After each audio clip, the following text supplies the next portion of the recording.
اللہ پہلے قدم پر چل کے آتا ہے، چلنے پر دوڑ کر آتا ہے۔ میں نے اور آپ نے ابھی تک وہ پہلا قدم اٹھایا ہی نہیں اپنے اللہ کی طرف۔ اسی وجہ سے تو ہم ذلیل ہو رہے ہیں، اسی وجہ سے تو گناہوں نے ہمیں چاروں طرف سے گھیر رکھا ہے۔ دنیا کی لذتوں اور بے حیائی کے چکروں میں ہم اپنے اللہ کو کچھ سمجھ ہی نہیں رہے۔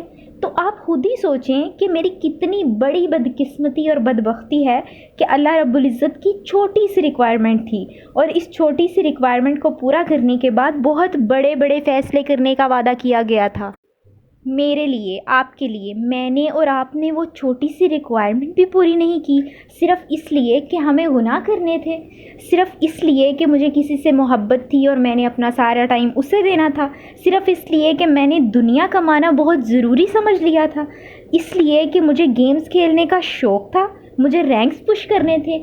عجیب ہے یار، میری آخرت میرے ہاتھوں سے بگڑ رہی ہے اور مجھے کوئی پرواہ ہی نہیں ہے اس کی۔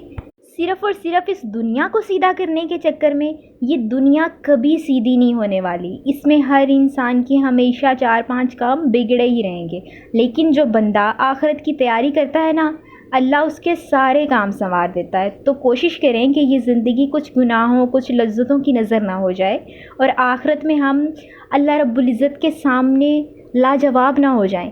ہم جب اللہ کے سامنے پیش ہوں تو ہمارے پاس اس کو دکھانے کے لیے کچھ تو ہو۔ شکریہ۔